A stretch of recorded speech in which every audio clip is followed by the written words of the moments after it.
नमस्कार मित्रों, साथियों, अभिभावकों और प्यारे बच्चों। आप एम आर चौधरी के साथ उत्थान एजुकेशन के ऑनलाइन प्लेटफॉर्म पर अपना अगला वीडियो कोऑर्डिनेशन कंपाउंड का लास्ट वीडियो देख रहे हैं, जिसमें आज हम चर्चा करने वाले हैं कार्ब धात्विक यौगिकों के बारे में।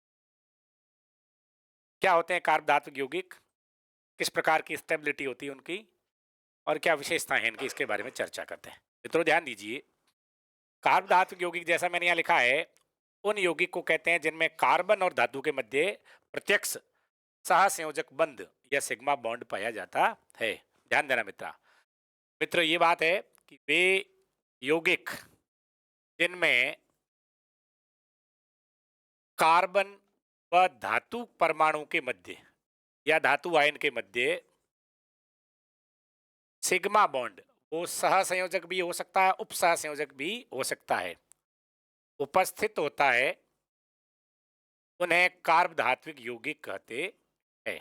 क्लियर?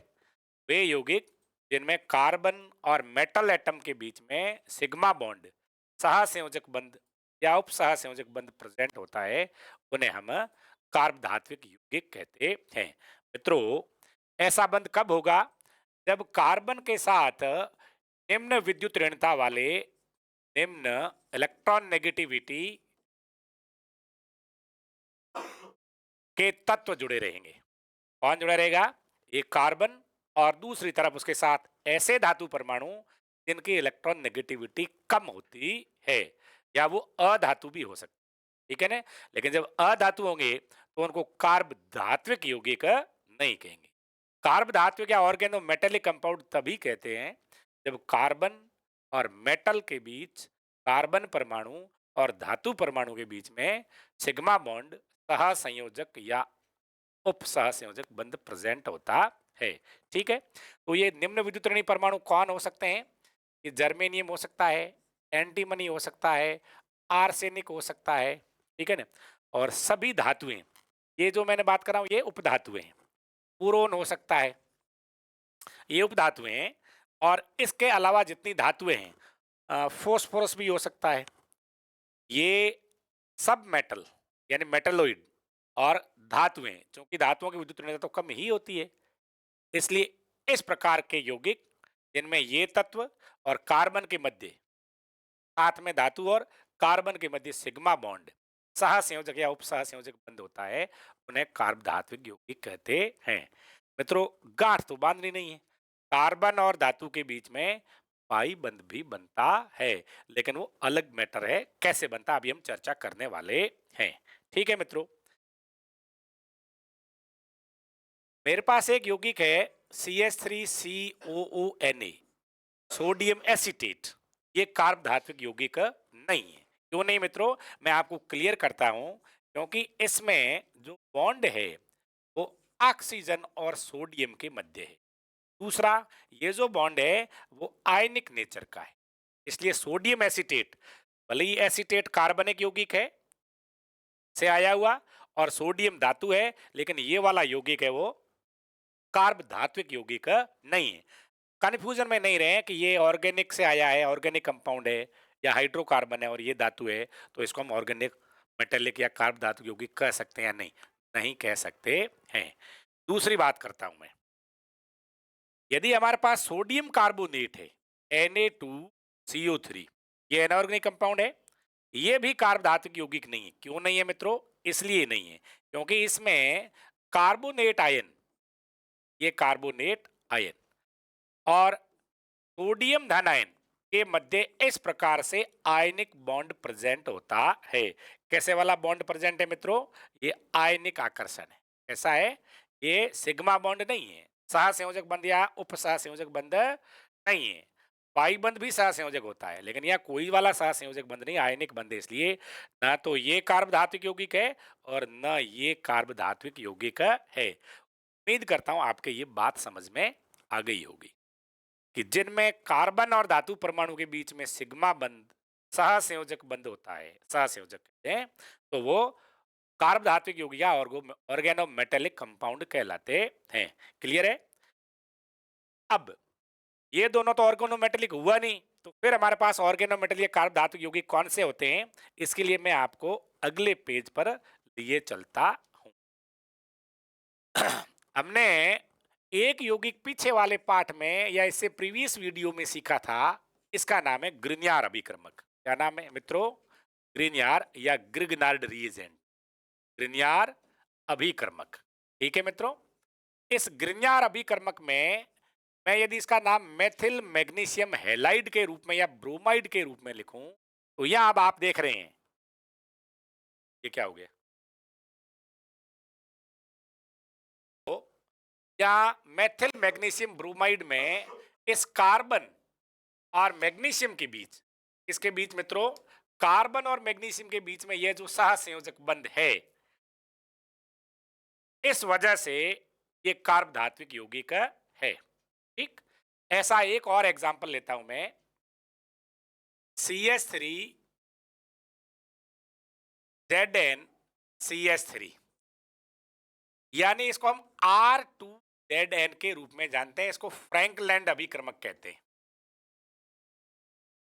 फ्रैंकलैंड अभिकर्मक।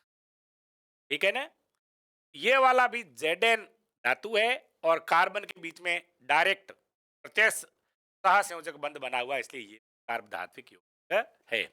इसी तरह से और लेता हूं मैं एक C2H5 CD और C2H5।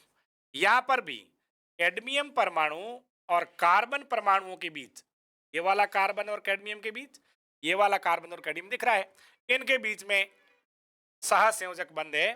ये भी कार्ब धात्विक यौगिक है। क्लियर है? अब उम्मीद रखता हूं कि आपकी बात समझ में आ गई। जब धातु और कार्बन के मध्य प्रत्यक्ष सिग्मा बंध, सहसंयोजक बंध प्रेजेंट हो, तो उसको हम बोलते हैं कार्ब धात्विक यौगिक। ठीक है, अब ये कार्ब धात्विक यौगिक दो प्रकार के हो सकते हैं। कार्ब धात्विक यौगिक दो प्रकार के हो सकते हैं। क्या बोला मैं मित्रों? मैं बोला कार्ब धात्विक यौगिक के प्रकार। कार्ब धात्विक यौगिक दो प्रकार के हो सकते हैं। कौन कौन से? एक तो वे जिनमें कार्बन और धातु के मध्य केवल सिग्मा बॉन्ड होता है, और एक वे जिनमें कार्बन और धातु के मध्य सिग्मा बॉन्ड के साथ साथ पाई बंध, सिग्मा सहसंयोजक बंध के साथ पाई सहसंयोजक पाया जाता है। ठीक है ना? तो मैं ऐसा कह दूं, ये ऐसे वाले हो गए, एक केवल सिग्मा बंध वाले और एक सिग्मा और पाई दोनों वाले। हम चर्चा करते हैं। हमारे पास सिग्मा बॉन्ड सहसंयोजक बंध वाले यौगिक ये हो गए, जिनमें हमारे पास ग्रिन्यार अभिकर्मक, जिसको हम बोलते हैं RMgX, हमारे पास फ्रैंकलैंड अभिकर्मक R2ZN, हमारे पास डाई एल्किल कैडमियम, हमारे पास टेट्राएथिल लेड, टेट्राएथिल लेड, इसको टेल बोलते हैं। ये अपस्फोटन रोधी एक पदार्थ है जो पेट्रोल के कारण पुराने वाहनों में होने वाले खड़खड़ाहट को कम करता है, शॉर्ट में से TEL भी बोलते हैं। तो इन सभी में कार्बन और धातु परमाणु के बीच में सहसंयोजक बंध सिग्मा प्रकृति का है, कक्षकों के शीर्ष अतिव्यापन द्वारा बनने वाला बंध है, इसलिए इनको सिग्मा बंध वाले कार्ब धात्विक यौगिक हैं। अब हम बात करते हैं दूसरे वाले की, इसकी बात करते हैं दूसरे वाले की।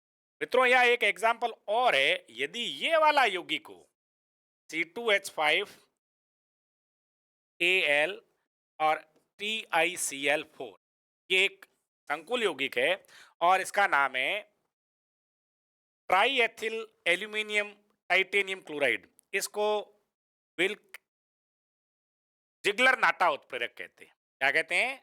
इसे विल्किंसन उच्चारित हो रहा था, लेकिन इसे जिगलर नाटा उत्प्रेरक, जिगलर नाटा उत्प्रेरक कहते हैं। यह भी एक प्रकार का कार्ब धात्विक यौगिक है जो उत्प्रेरक के रूप में इस्तेमाल होता है पॉलीथीन के निर्माण में। ठीक है, अब हम सिग्मा और पाई बंध वाले कार्ब धात्विक यौगिकों की चर्चा कर रहे हैं। उसके लिए मित्रों हम क्या कहेंगे? जिनमें पाई बंध होता है और सिग्मा बंध भी होता है, वो हमारे सिलेबस में वो इंपॉर्टेंट है। ये धातु कार्बोनिल यौगिक होते हैं। क्या होते हैं? धातु कार्बोनिल। कार्बोनिल बोले तो कार्बन मोनोऑक्साइड के कार्बन और मेटल एटम या मेटल आयन के बीच में सिग्मा बॉन्ड के साथ साथ एक दूसरे वाला बॉन्ड इसको हम पाई कहें, वो भी प्रेजेंट होता है। ये नीचे वाला पाई है और ऊपर वाला जो मैंने बॉन्ड बनाया है वो सिग्मा बॉन्ड है। इसलिए धातु कार्बोनिलों को, तो मित्रों, धातु कार्बोनिलों को भी कार्ब धात्विक यौगिक कहते हैं, लेकिन धातु कार्बोनिलों में कार्बन और मेटल के बीच में एक सिग्मा बॉन्ड होता है और एक पाई बॉन्ड, दोनों ही सह संयोजक है। ठीक है, अब हम इस मुद्दे को आगे बढ़ाते हैं क्योंकि हमारे ये मुद्दा काम का है। लेकिन इसके साथ मैं एक बात और आपको कह दूं, ऐसे भी यौगिक ज्ञात है जिनमें केवल पाई बॉन्ड हो, धातु और कार्बन के मध्य केवल पाई बंद होता। ऐसे कार्ब धातु यौगिक ऑर्गेनिक कंपाउंड यानी बेंजीन के साथ या अन्य हाइड्रोकार्बनों के साथ बने होते हैं। उनमें सबसे जो प्रसिद्ध या फेमस है वो है क्रोमियम का बेंजीन के साथ बना हुआ यौगिक। इसे सैंडविच यौगिक भी कहते हैं। इसे सैंडविच यौगिक यानी ये बेंजीन की षटकोणीय वलय और उसके बीच में इस तरह से बेंजीन की षटकोणीय वलय होती है और बेंजीन की दो वलयों के बीच में क्रोमियम धातु आयन बेंजीन के इन पाई इलेक्ट्रॉन्स, तो बेंजीन के अंदर 6 पाई इलेक्ट्रॉन है, उनके साथ क्रोमियम के वैकेंट डी ऑर्बिटल पाई बॉन्डेड हो जाते हैं और इससे ये जो यौगिक बनता है ये भी कार्ब धातु यौगिक है, लेकिन यह बंध का प्रकार केवल पाई है। ठीक है ना। इसी तरह से फेरोसिन, जब मैं नाम ले लिया तो मैं बोलता हूं ये Fe और C5H5 पाई वाले के साथ में बना हुआ एक यौगिक होता है। ये भी पाई बॉन्डेड कार्ब धात्विक यौगिक है। लेकिन मित्रों, हमें धातु कार्बोनिल यौगिक पढ़ने हैं, हमारा बिंदु मुख्य ये है, तो हम उधर चलते हैं। अब हम पढ़ेंगे धात्विक कार्बोनिल यौगिक। धात्विक कार्बोनिल यौगिक, मित्रों ध्यान दें, धात्विक कार्बोनिल उन यौगिकों को कहते हैं, उन कार्ब धात्विक यौगिकों को कहते हैं जिनमें धातु और कार्बोनिल लिगेंड के बीच में सहसंयोजक बंध, उप सहसंयोजक बंध प्रेजेंट होता है। ऐसे यौगिकों में अभी हमने चर्चा की कि सिग्मा बॉन्ड भी होता है और पाई बॉन्ड भी होता है। क्या बोलूं मैं? सिग्मा बॉन्ड भी होता है और पाई बंध भी। ये लाल कलर वाली लाइनें पाई बॉन्ड को दर्शाती है और इस ब्लैक कलर वाली लाइन है वो सिग्मा बॉन्ड को दर्शाती है। मित्रों, हम इसकी प्रकृति के बारे में चर्चा करते हैं। किसके बारे में? धातु कार्बोनिल यौगिकों की प्रकृति कैसी होती है, ध्यान देने का। हम लोग ये जानते हैं संकुल यौगिकों से कि धातु आयन या केंद्रीय धातु परमाणु पर वैकेंट ऑर्बिटल प्रेजेंट रहते हैं। क्या प्रेजेंट रहते हैं? Vacant orbital. मैं इसको लिखूं रिक्त कक्षक। और सामान्य तौर पर ये रिक्त कक्षक वे हैं जिनका धातु लिगेंड के साथ बंध बनाने में उपयोग करता है और ये बीबीटी के अनुसार रिक्त संकृत कक्षक होते हैं और सीएफटी के अनुसार वैकेंट डी ऑर्बिटल या रिक्त डी कक्षक होते हैं।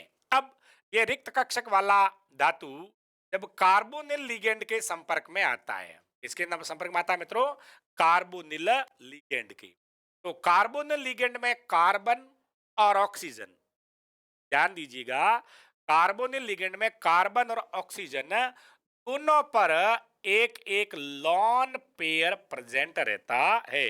दोनों पर मित्रों क्या रहता है? Lone pair. क्या रहता है? Lone pair. मैं इसको ऐसे कलर से लिख देता हूं ताकि आपको ये फील आए कि ये वाला जो ऑर्बिटल है जिसमें एक एकाकी इलेक्ट्रॉन युग्म है, लॉन इलेक्ट्रॉन पेयर है, ये कक्षक भरा हुआ है। ये कक्षक क्या है? भरा हुआ है, लॉन एकाकी इलेक्ट्रॉन युग्म युक्त है। इसी तरह से ऑक्सीजन पर भी, इसी तरह से मित्रों क्या कह रहा हूं, ऑक्सीजन पर भी एक लॉन इलेक्ट्रॉन पेयर प्रेजेंट रहता है। क्या प्रेजेंट रहता है? Lawn electron pair. लेकिन हम उसको इस रूप में ही दर्शा देते हैं। ठीक है मित्रों, अब हम आगे बढ़ते हैं। जब ये रिक्त कक्षक वाला मेटल आयन या मेटल एटम और कार्बोनिल लिगेंड आपस में संयोग करते हैं और संकुल का निर्माण करते हैं, तब कार्बोनिल का कार्बन अपना नॉन इलेक्ट्रॉन पेयर धातु के कक्षक में, रिक्त कक्षक में डोनेट कर देता है, दान कर देता है। परिणाम स्वरूप क्या होता है, इसमें तो अब इलेक्ट्रॉन घनत्व तो है नहीं, खाली है, और ये कार्बन और धातु के मध्य इलेक्ट्रॉन घनत्व बीचों बीच में वितरित या विभाजित हो जाता है। ये दोनों नॉन इलेक्ट्रॉन पेयर है तो कार्बन के, लेकिन धातु के रिक्त कक्षक में जाने से सहसंयोजक प्रकृति का बंध बनने से इस रूप में आ जाते हैं। इस प्रकार ये वाला जो बॉन्ड है मित्रों, इसे कहते हैं धातु कार्बन बंध, कार्बन धात्विक बॉन्ड, और ये सिग्मा बॉन्ड है। यह उप सहसंयोजक बंध है। एक बात आपके समझ में आनी चाहिए, ठीक। इसके कारण क्या होगा, इसके कारण कार्बन का लॉन इलेक्ट्रॉन पेयर जो धातु के खाली कक्षक में आएगा तो धातु पर प्रेजेंट धन आवेश की मात्रा में कुछ कमी करेगा, धातु के धनावेश को कुछ कम कर, ठीक है। और कार्बन के इलेक्ट्रॉन घनत्व में कुछ कमी आएगी, धातु के इलेक्ट्रॉन घनत्व में वृद्धि, धनावेश में कमी, कार्बन के इलेक्ट्रॉन घनत्व में कुछ कमी आएगी।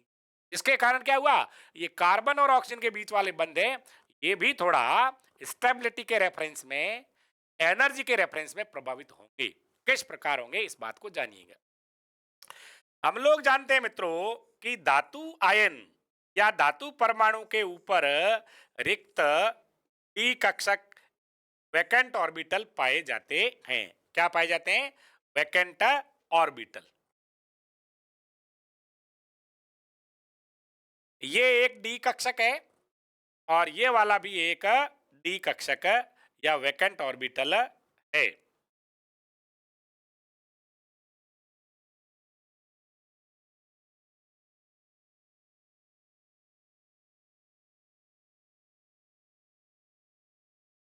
ठीक है, ये वैकेंट हो गया।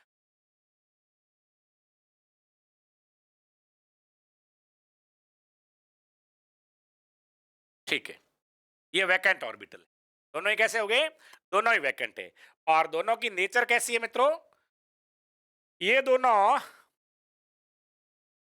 माइनस माइनस और ये दोनों प्लस प्लस, ये इनकी ज्यामिति है, आवेश नहीं है। ये आवेश है, ये इसकी एक पाली और ये इसकी एक पाली, इस तरह से ये डी कक्षक, ये एक डी कक्षक है।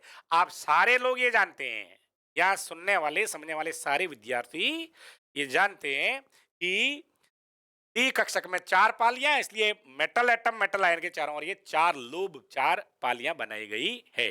अब इसके साथ में जो कार्बोनिल लिगेंड आएगा, कौन आएगा मित्रों, कार्बोनिल लिगेंड। इस कार्बोनिल लिगेंड में भी एमओटी के अकॉर्डिंग, इसके अकॉर्डिंग या बोलूं मैं मॉलिक्यूलर ऑर्बिटल थ्योरी, अणु कक्षक सिद्धांत के अनुसार जब कार्बन और ऑक्सीजन आपस में मिलकर कार्बन मोनोऑक्साइड का निर्माण करते हैं तो इसके S1s कक्षक आपस में मिलकर के एमओटी के अकॉर्डिंग एक sigma 1s bonded bonding molecular orbital और sigma star 1s anti bonding molecular orbital, इसी तरह से 2s मिलकर ऑक्सीजन का और कार्बन का सिग्मा बॉन्डिंग 2s और सिग्मा एंटी बॉन्डिंग 2s बना लेगा। अब जब कार्बन ऑक्सीजन के 2p कक्षक, कार्बन का इलेक्ट्रॉनिक विन्यास 2p होता है और ऑक्सीजन का इलेक्ट्रॉनिक विन्यास 2p4 होता है, जब ये आपस में संयोग करते हैं तो पाई px बॉन्डिंग, पाई py बॉन्डिंग और सिग्मा 2pz बॉन्डिंग, इनमें तो दो दो इलेक्ट्रॉन हो जाते हैं। क्यों हो जाते हैं मित्रों, क्योंकि इनकी एनर्जी कम है और ये इलेक्ट्रॉन 6, 2 कार्बन वाले 4 ऑक्सीजन वाले निम्न ऊर्जा वाले मॉलिक्यूलर ऑर्बिटल में भर जाते हैं, लेकिन इनका हाई एनर्जी वाला पाई एंटी बॉन्डिंग x, पाई एंटी बॉन्डिंग y प्रतिबंधी अणु कक्षक खाली रह जाता है। उसको मैं ऐसे दर्शाता हूं, ये anti bonding molecular orbital carbon और ऑक्सीजन पर, कार्बन और ये भी कार्बन ऑक्सीजन अणु, कार्बन मोनोऑक्साइड अणु हो गया, इस पर उपस्थित रहता है। इसका ये पॉजिटिव, इसका ये नेगेटिव, इसका ये पॉजिटिव और इसका ये नेगेटिव। ठीक है मित्रों, मैं आपको ये समझाने का भरपूर प्रयास कर रहा हूं कि ये जो ऑर्बिटल है कार्बन और ऑक्सीजन वाले, ये जो चार मैंने बनाए हैं, ये रिक्त कक्षक हैं। ये क्या है? वैकेंट ऑर्बिटल है, रिक्त कक्षक है। ठीक है मित्रों, और इधर मैंने ये जो धातु वाले बनाए हैं, पहले मैंने कहा ये रिक्त कक्षक है, अब मैं आपको समझाने के लिए कह रहा हूं ये वाले जो ऑर्बिटल है ये भरे हुए हैं। भरे हुए ऑर्बिटल को हम काला बना देते हैं। ये वाले भरे हुए ऑर्बिटल, ध्यान देना। पहले कार्बन के ऑर्बिटल भरा हुआ था, उससे धातु के वैकेंट ऑर्बिटल ने इलेक्ट्रॉन युग्म ग्रहण करके सिग्मा बॉन्ड का निर्माण किया। और अब क्या हो रहा है मित्रों? अब कार्बन मोनोऑक्साइड के वैकेंट ऑर्बिटल है और धातु का जो ऑर्बिटल है आंतरिक कोश वाला या डी कक्षक जिनमें इलेक्ट्रॉन प्रेजेंट है, ये पूर्ण पूरित है, पूर्ण भरे हुए है। पहले मैंने खाली इसलिए रखे थे, मुझे को ज्यामिति बतानी थी, माइनस और प्लस। अब आप समझ गए हैं, तो अब मैंने इनको वापस भरे रूप में दर्शा दिया है। ये मित्रों ध्यान देना, धातु आयन के केंद्रीय धातु परमाणु के जो ऑर्बिटल है उनमें कक्षक, उन कक्षकों में इलेक्ट्रॉन है, और कार्बन मोनोऑक्साइड के प्रतिबंधी आणविक कक्षकों में इलेक्ट्रॉन नहीं है। अब क्या करेगा धातु? अपने इन बॉन्डिंग, धातु अपने इन कक्षकों का जिनमें इलेक्ट्रॉन प्रेजेंट है उनको कार्बन मोनोऑक्साइड के वैकेंट कक्षक में पुनः भेजेगा, उनके साथ समपार्श्विक अतिव्यापन द्वारा बंध का निर्माण करेगा। मित्रों एक बंध तो पहले बन गया जिसका नाम है सिग्मा, जिसका नाम है उपसह संयोजक। इस बंध के बनने से इलेक्ट्रॉन घनत्व धातु आयन की तरफ विस्थापित हुआ, लेकिन अब दोबारा अगेंस्ट ये एहसान उतारने के लिए धातु के अंदर वाले कक्षकों में जो युग्मित इलेक्ट्रॉन है डी कक्षकों में, यह धातु अपने इलेक्ट्रॉनों को कार्बन मोनोऑक्साइड के जो कार्बन की तरफ दिख रहे हैं, दर्शाए जा रहे हैं, इन वैकेंट कक्षकों में पुनः डोनेट करता है। यानी पहले इलेक्ट्रॉन घनत्व इधर आया, मैं ऐसा बोलूं इलेक्ट्रॉन घनत्व पहले इधर आया, लेकिन अब क्या होगा? इसके बाद ये मेटल एटम और ये कार्बन, इनके बीच में पहले वाले बंध को मैं ब्लैक कलर से दर्शा देता हूं। ये तो पहले से बना हुआ है, लेकिन अब जो होगा वो कैसे होगा? वो अब ऐसे होगा, ये समपार्श्विक अतिव्यापन और ये समपार्श्विक अतिव्यापन, इससे इलेक्ट्रॉन घनत्व यहां बढ़ जाएगा। ये समझ रहे हैं मेरी बात? मैं ये समझाना चाह रहा हूं कि धातु और कार्बोनिल लिगेंड के बीच में बंध बनता है। पहले प्रारंभ में कार्बन अपने लॉन इलेक्ट्रॉन पेयर को धातु के रिक्त कक्षक में देता है, जिससे सिग्मा उपसह संयोजक बंध बन जाता है। एक बात। दूसरी बात, अब धातु के आंतरिक कक्षकों में इलेक्ट्रॉन है, धातु के अंदर वाले कक्षक भरे हुए हैं। धातु इन इलेक्ट्रॉनों को, अपने इलेक्ट्रॉन घनत्व को समपार्श्विक अतिव्यापन द्वारा पाई बंध का निर्माण करते हुए कार्बन मोनोऑक्साइड के रिक्त कक्षकों में, रिक्त कक्षक कौन से हैं? चलिए इसका नाम देख लीजिए, पाई स्टार 2px और पाई स्टार 2py। ठीक है ना? तो एक पाई स्टार 2px कह दे, उसके अंदर धातु अपने भरे हुए कक्षकों वाले इलेक्ट्रॉन पुनः दे देता है। पहले धातु की तरफ आया था इलेक्ट्रॉन घनत्व, अब वापस कार्बन की तरफ चला जाता है। इससे क्या होगा? इससे मित्रों आप चाहे तो ये डायग्राम बना लें, अब मैं आगे ले चलता हूं अगले पेज पर इसको। इससे होगा क्या?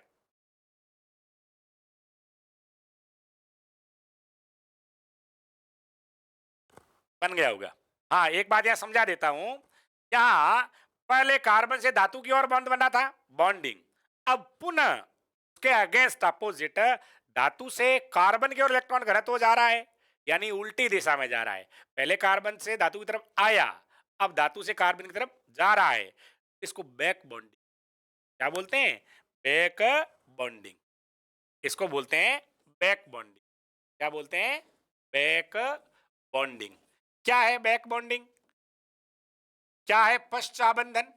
ध्यान दीजिएगा, ध्यान ये देना है कि धातु और कार्बोनिल लिगेंड के मध्य प्रारंभ में तो इलेक्ट्रॉन लिगेंड वाले इलेक्ट्रॉन धातु के अंदर आए थे और उसे सिग्मा या उपसह संयोजक बंध का निर्माण हुआ था। अब पुनः धातु के भरे हुए कक्षक कार्बन मोनोऑक्साइड के वैकेंट डी कक्षकों की तरफ समपार्श्विक अतिव्यापन द्वारा इलेक्ट्रॉन घनत्व प्रदान करते हैं, इलेक्ट्रॉन घनत्व बढ़ाते हैं, जिससे पाई बंध का निर्माण होता है। तो ये जो पाई बंध का बनना है, ये सिग्मा बॉन्ड की डायरेक्शन के अगेंस्ट है। कैसे अगेंस्ट है कि सिग्मा बॉन्ड बना तो कार्बन से इलेक्ट्रॉन घनत्व धातु की ओर आया। अब धातु अपना एहसान उतारने के लिए अपने डी कक्षक के इलेक्ट्रॉन भरे हुए डी कक्षक से वापस कार्बन मोनोऑक्साइड के वैकेंट एंटी बॉन्डिंग ऑर्बिटल पाई ऑर्बिटल्स में देता है, तो इलेक्ट्रॉन घनत्व पुनः कार्बन मोनोऑक्साइड पर चला जाता है। इस घटना को पश्च आबंधन कहते हैं। इसे सिनर्जिक बॉन्ड भी कहते हैं। क्या कहते हैं? सिनर्जिक बॉन्ड, समतुल्य बंध। क्या बोलते हैं मित्रों हिंदी में? समतुल्य बंधन कहते हैं। इस समतुल्य बंधन की वजह से मेटल एटम और लिगेंड कार्बन मोनोऑक्साइड के कार्बन परमाणु के मध्य द्विबंध का निर्माण हो। क्या बन जाता है? द्विबंध। ये डबल बॉन्ड हो गया, इसको बोलते हैं डबल। इस डबल बॉन्ड बनने के कारण होगा क्या मित्रों? डबल बॉन्ड बनने के कारण धातु कार्बोनिल यौगिक का संकुल का स्थायित्व बढ़ जाएगा। क्या हो जाएगा? इसका प्रभाव क्या होगा ये समझना है।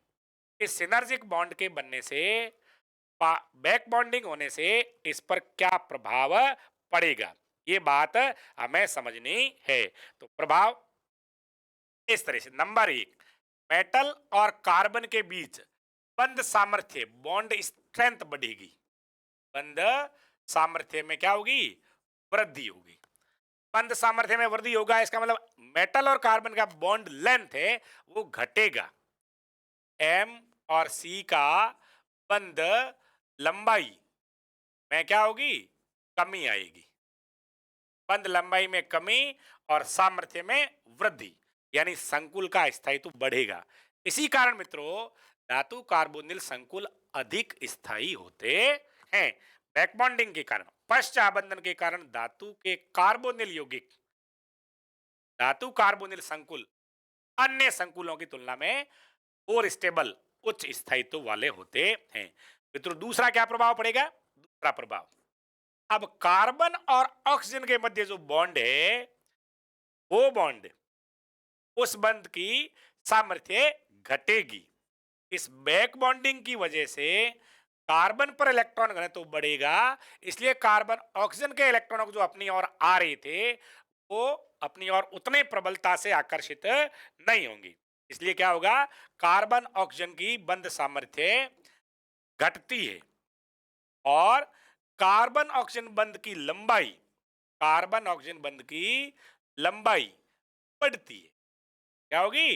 लंबाई बढ़ेगी। क्यों बढ़ेगी? क्योंकि अब कार्बन अपनी बॉन्डिंग, अपना बंध निर्माण का प्रक्रिया या योगदान धातु की ओर अधिक कर देगा। ठीक है मित्रों, इससे क्या होगा?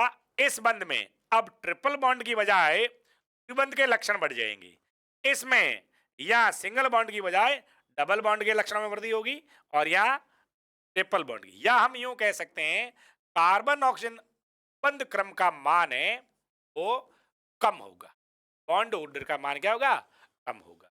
ठीक है मित्रों, दूसरी बात कि मेटल के डी ऑर्बिटल्स में जो इलेक्ट्रॉन है वो अपने डी कक्षकों द्वारा कार्बन मोनोऑक्साइड अणु के एंटी बॉन्डिंग पाई कक्षकों के साथ समपार्श्विक अतिव्यापन द्वारा पाई बंध बनाता है। इस पाई बंध निर्माण की प्रक्रिया को बैक बॉन्डिंग या पश्च आबंधन कहते हैं, सिनर्जिक बॉन्ड कहते हैं, समतुल्य बंधन कहते हैं। और इससे इनके स्थायित्व में, धातु और कार्बोनिल यौगिकों के स्थायित्व में वृद्धि होती है।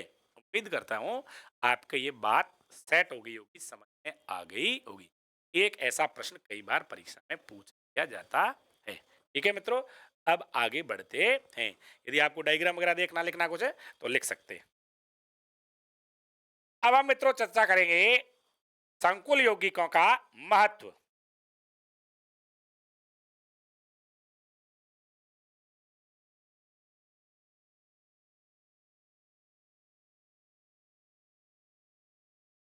क्या बात करने वाले हैं? संकुल यौगिकों का महत्व, इंपोर्टेंस ऑफ कॉम्प्लेक्सीज। ठीक है मित्रों, एक छोटा प्रश्न यहां से भी बनता है। प्रश्न बनता है, क्या बनता है? प्रश्न बनता है। इंपोर्टेंस के बारे में बात करें, सबसे बड़ा योगदान इनका जो है महत्व है, पहला है वो एक गुणात्मक विश्लेषण में।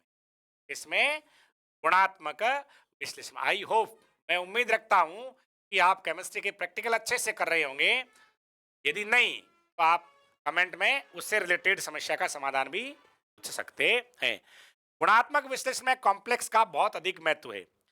गुणात्मक विश्लेषण से मित्रों यह अर्थ है मूलकों का, अम्लीय मूलक और क्षारीय मूलक का जब हम परीक्षण करते हैं और हमें उनके परीक्षण के दौरान प्रैक्टिकल में परख नली में जो अवक्षेप प्राप्त होता है, अवक्षेप का रंग हो भले ही और भले ही अवक्षेप प्राप्त हो, दोनों स्थितियों में संकुल यौगिकों का बड़ा महत्वपूर्ण रोल या बड़ी महत्वपूर्ण भूमिका होती है। कोई से भी हम समूह की बात करें, यदि हम जीरो ऑर्डर की, पहले वर्ग की, दूसरे की, तृतीय समूह की, चतुर्थ समूह की, पंचम समूह की और षष्ठम समूह की, सभी वर्गों में मूलकों के, कौन से मूलक मित्रों? अम्लीय मूलक या क्षारीय मूलक, दोनों प्रकार के मूलक, अम्लीय और क्षारीय दोनों मूलकों की क्रिया किसी अभिकर्मक के साथ करवाते हैं तो पर्टिकुलर मूलक में समूह अभिकर्मक का इस्तेमाल करने से रिएक्टेंट के साथ क्रिया होकर के अवक्षेप प्राप्त होता है। क्या प्राप्त होता है? प्रेसिपिटेट। ये जो अवक्षेप है वो हमेशा संकुल यौगिक होता है। क्या होता है? संकुल। मैं ये कहना चाह रहा हूं कि संकुल यौगिक के निर्माण से ही मूलकों का परीक्षण संभव है, गुणात्मक विश्लेषण संभव होता है। फॉर एग्जाम्पल, यदि हम प्रथम समूह की बात करें, क्षारीय मूलकों के प्रथम समूह, जिसमें आपके सिल्वर आयन है, जिसमें आपके मर्क्यूरिक आयन है, मर्क्यूरस आयन, ठीक है ना, जिसमें आपके पीबीबी हो सकता है। इन आयनों का जब हम परीक्षण करते हैं, क्या करते हैं? परीक्षण। तो तनु HCl में पहले मूल विलयन बनाते हैं, मूल विलयन बनाने के बाद इसमें हम मिलाते हैं, या तो अमोनिया मिलाएं, क्या मिलाएं? अमोनिया। अमोनिया मिलाते हैं तो ये सिल्वर, सिल्वर आयन अमोनिया के साथ करके डाई एमीन सिल्वर क्लोराइड बना लेता है। क्या बना लेता है मित्रों? ये संकुल बना लेता है डाई एमीन सिल्वर क्लोराइड, और ये अवक्षेपित हो जाता है। इससे हम पता लगा सकते हैं कि हमारे पास क्षारीय मूलकों में सिल्वर आयन प्रेजेंट है। इसी तरह से अन्य वर्गों में जब हम इसकी क्रिया अमोनियम हाइड्रोक्साइड के साथ करवाते हैं, के साथ हमारे पास मूलक में यदि मर्क्यूरस आयन है, तनु HCl में उसका मूल विलयन बनाते हैं, मूल विलयन बनाते हैं तो मर्क्यूरस, मरकरी के क्लोराइड अवक्षेपित होते हैं। लेकिन इस काम में हमें अमोनियम हाइड्रोक्साइड बड़ा योगदान देता है, और अमोनियम हाइड्रोक्साइड की क्रिया से, NH4OH की क्रिया से, हमारा जो मरकरी Hg2Cl2 के रूप में था, वो अमोनियम हाइड्रोक्साइड के साथ क्रिया करके अब HgNH2Cl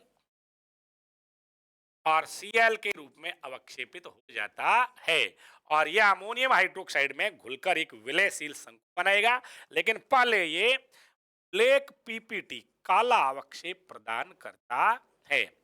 इसी तरह से हम ये समूह के लिए, ये समूह के मूलकों के परीक्षण के लिए मूल विलयन तनु HCl में बनाकर उसमें हाइड्रोजन सल्फाइड गैस प्रवाहित करते हैं। तो हाइड्रोजन सल्फाइड गैस के प्रवाह से द्वितीय समूह के मूलक अवक्षेपित हो जाते हैं। इन मूलकों के पृथक्करण के लिए, क्योंकि द्वितीय समूह सेकंड ए और सेकंड बी दो पार्ट में है, येलो अमोनियम सल्फाइड द्वारा उनका सेपरेशन करते हैं। येलो एनियम अमोनियम सल्फाइड सेकंड ए के साथ और सेकंड बी के साथ अलग अलग प्रकृति के संकुलों का निर्माण करता है। जो अक्षेपित हो जाते हैं, एक समूह ए वाले बी वाले विलयशील रहते हैं, उनको छानकर पृथक कर लेते हैं। फिर उन अवक्षेप को पुनः तनु HCl में घोल करके के 2-3 भाग मूल के अनुसार करके उसमें अभिकर्मक डालते हैं तो अवक्षेप पुनः प्राप्त होता है, उससे उस मूलक की उपस्थिति प्रमाणित हो जाती है। इसी तरह से तृतीय समूह के मूलकों के परीक्षण में जब बात करते हैं आयरन की, एल्यूमिनियम की और क्रोमियम की, तब भी कन्वर्सियल उसमें डाइल्यूट HNO3 की 2-3 बूंद डालकर गर्म करते हैं तो हमें संबंधित आयरन का, एल्यूमिनियम का या क्रोमियम का अवक्षेप प्राप्त होता है। क्या प्राप्त होता है? अवक्षेप। मान लीजिए आयरन है तो आयरन हाइड्रोक्साइड के रूप में, एल्यूमिनियम है तो एल्यूमिनियम हाइड्रोक्साइड के रूप में, क्रोमियम है तो क्रोमियम हाइड्रोक्साइड के रूप में HNO3 द्वारा ऑक्सीकृत हो जाते हैं। यह जो हमें अवक्षेप प्राप्त होता है आयरन का लाल भूरा, एल्यूमिनियम का श्वेत जिलेटिनी और क्रोमियम का हरा, इन अवक्षेपों को हम पुनः विलयन में HCl में घोल करके, एसिटिक अम्ल में घोल करके 2-3 भागों में कर लेते हैं। फिर आयरन के लिए पोटेशियम फेरोसाइनाइड या अन्य यौगिक मिलाकर इनका अवक्षेपण करते हैं। कुल मिलाकर मेरा यह कहना है कि संकुलों के कारण गुणात्मक विश्लेषण का कार्य होता है और इसमें हम विभिन्न धातु आयनों का या क्षारीय मूलकों का परीक्षण करते हैं। तो एक बात पूरी हुई, अगली बात की चर्चा करते हैं। सारे क्षारीय मूलकों के परीक्षण के बाद इसका जो अगला महत्व है इनका, वो किस प्रकार से है, उसके बारे में हम अब आगे चर्चा करेंगे। हमने तत्वों के निष्कर्षण का सिद्धांत वाले पाठ में स्वर्ण और गोल्ड, सोना और चांदी दोनों के निष्कर्षण के लिए मैक ऑर्थर फॉरेस्ट प्रक्रम या साइनाइड प्रक्रम की बात की थी। ठीक है मित्रों, मैक ऑर्थर फॉरेस्ट प्रक्रम या साइनाइड प्रक्रम की बात की थी। ठीक, वहां पर सिल्वर और चांदी का जो सांद्रण है या निष्कर्षण है सोडियम साइनाइड या पोटेशियम साइनाइड विलयन द्वारा करते हैं। क्या करते हैं वहां? मैं बात करूं दूसरी तो वो है सिल्वर या औरम स्वर्ण के निष्कर्षण में, ये इसका दूसरा महत्व है। तो इस मामले में क्या होता है, माना कि मेरे पास में सिल्वर है, इसके साथ में सोडियम साइनाइड का जलीय विलयन मिला दूं, सिल्वर भले ही मुक्त अवस्था में है, भले ही यौगिक में है और भले ही अशुद्ध है, भले ये सिल्वर क्लोराइड है, भले ही सिल्वर सल्फाइड है, भले ही सिल्वर ऑक्साइड है, ठीक है ना, इस रूप में है, तो ये जलीय विलयन की प्रेजेंस में क्रिया करके अशुद्धियों से रहित एक इस प्रकार का यौगिक बना लेगा, संकुल यौगिक बना लेगा। मित्रों क्या बनेगा? संकुल यौगिक, जिसका नाम है सोडियम डाइसाइनो अर्जेंटेट फर्स्ट। ये संकुल है, ये अवक्षेपित हो जाएगी और अशुद्धियां विलेयशील रह जाएगी। माना कि अशुद्धियां अविलेयशील है तो ये विलेयशील संकुल होगा, जिसको छानकर पृथक कर लेंगे। अब क्या करेंगे? अब आपको पता है पाउडर्ड जेडेन मिलाएंगे तो क्या होगा, जेडेन अधिक क्रियाशील होने के कारण सिल्वर को प्रतिस्थापित कर देगा, इसलिए अब यौगिक तो बन जाएगा, संकुल बन जाएगा ये वाला, तो विलयशील संकुल होगा और चांदी से सेपरेट होकर के अवक्षेपित हो जाएगी। ये दूसरा महत्व। यदि सिल्वर के स्थान पर हम गोल्ड लें, एयू लें, तो भी यही प्रोसेस काम आता है, बशर्ते कि उसमें जलीय विलयन में वायु प्रवाहित करते हैं, ऑक्सीकरण। ठीक है मित्रों, दूसरा महत्व। चले आगे। तो पहला महत्व हुआ गुणात्मक विश्लेषण में और दूसरा महत्व हुआ धातुओं के निष्कर्षण में। तीसरी बात, अब तीसरी बात करते हैं। बहुत सिंपल बात करें तो फोटोग्राफी में आपको याद होगा, फोटोग्राफी में एक लवण का इस्तेमाल होता है जलीय विलयन का, जिसका नाम है हाइपो सोडियम थायोसल्फाइड। फोटो जब सफाई करते हैं, स्थायीकरण करते हैं, उस समय फोटोग्राफिक प्लेट पर या रील पर एजीबीआर का लवण रहता है। ये एजीबीआर लवण जब नेगेटिव से पॉजिटिव प्राप्त करते हैं या एक्सरे के मामले में फिल्म पर डायग्राम का फिक्सेशन करते हैं, स्थायीकरण करते हैं, ये काम आता है। और ये एजी थायोसल्फाइड, सोडियम थायोसल्फाइड के साथ क्रिया करके थायोसल्फाइड आयन के साथ एक संकुल का निर्माण कर देता है और संबंधित भाग से जहां एक्सरेज नहीं पहुंची वहां से पार हो गई, वहां से उस मैटर को बीआर को एजी बीआर को हटा लेता है और हमें चित्र छाया चित्र प्राप्त हो जाता है। तो फोटोग्राफी में और एक्सरे में।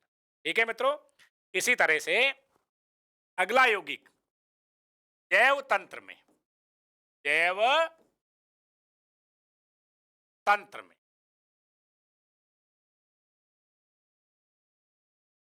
जैव तंत्र की बात करें तो बड़ा इंपॉर्टेंट मुद्दा है। हमारे मनुष्य के रक्त में हीमोग्लोबिन वर्णक है और वो हीमोग्लोबिन वर्णक क्या है? आयरन का संकुल। ठीक है ना, इसको आयरन पोरफायरिन भी कहते हैं।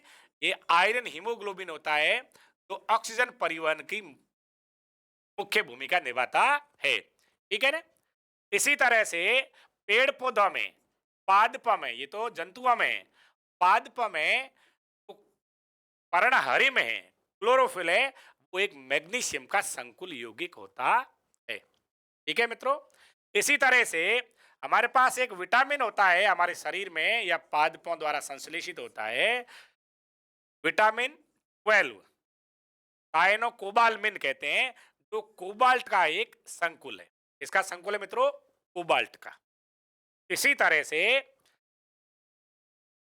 स्वास्थ्य के क्षेत्र में, रोग परीक्षण में, रोग निदान में, परीक्षण हो, रोग निदान हो, रोग उपचार हो, कई संकुल यौगिक काम आते हैं। उनमें कैंसर के उपचार में सिस्प्लेटिनम क्या काम आता है? ये मित्रों कई बार पूछा गया है। CIS सिस्प्लेटिन, सिस्प्लेटिन, और ये होता है आपके समकक्ष पीटी डाइएमीन डाइक्लोरीन, इसको बोलते हैं सिस्प्लेटिन। ठीक है, ये संपर्क समावयवी है, इसका कैंसर कोशिकाओं के उपचार में इस्तेमाल करते हैं। इसी तरह से अन्य बहुत सारे संकुल यौगिक हैं, दवाइयां हैं, औषधियां हैं, जिनका उपयोग रोग के निदान में, के परीक्षण में, रोगों की जांच में किया जाता है। ठीक है ना, इसी तरह से हमारे शरीर में मायोग्लोबिन, वो फेरिक आयनों का संकुल है। हीमोग्लोबिन फेरस आयनों का Fe2+ का और मायोग्लोबिन Fe3+ का।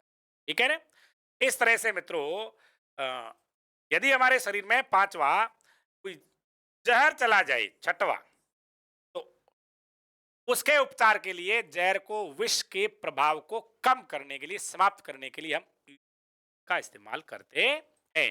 और ये DTA जहर वाले, जैसे मरकरी है या जैसे शीशा है PBA, इनके साथ क्रिया करके एक विलयशील तो बना लेता है और विष के प्रभाव को समाप्त या प्रभावहीन कर देता है। ठीक है ना, और इसके अलावा बहुत सारे ऐसे क्षेत्र हैं जिनमें संकुल यौगिकों का बहुत अधिक महत्व या महत्वपूर्ण योगदान होता है।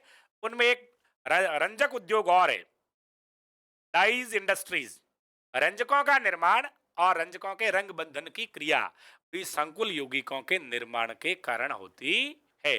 इसी तरह से कई पदार्थों के शोधन और शुद्धिकरण में, शोधन की जो प्रक्रिया है, क्लींजिंग की जो क्रिया है, वो भी संकुलों के निर्माण के कारण होती है, भले ही वो कोलाइडी विलयन में हो और भले ही वो सामान्य यौगिकों में हो। ठीक है मित्रों, इस प्रकार हमारा ये वाला लेसन आज कंप्लीट हो जाता है। कई विद्यार्थियों के कमेंट थे कि सर ये वाला पार्ट बड़ा महत्वपूर्ण है, ये हमारे को अच्छे से करवाइएगा। तो आपका ये पूरा हो गया। कल मैं नेक्स्ट वीडियो में इस नौवे पार्ट से रिलेटेड मिशन मेरिट 2023 में जितने प्रश्न आने योग्य हैं उन सब की चर्चा करूंगा। आज से पहले, आज से 10 साल लगातार पहले कौन से प्रश्न आए हैं, उन प्रश्नों को सोल्व करेंगे, उनका आंसर कैसे लिखा जाएगा और अब संभावी प्रश्न कौन है ये जानेंगे, सीखेंगे। तब तक के लिए आपका दिन शुभ हो। आपके मित्र इजाजत, लेकिन वीडियो को लाइक, शेयर और सब्सक्राइब अवश्य कीजिए। जय हिंद।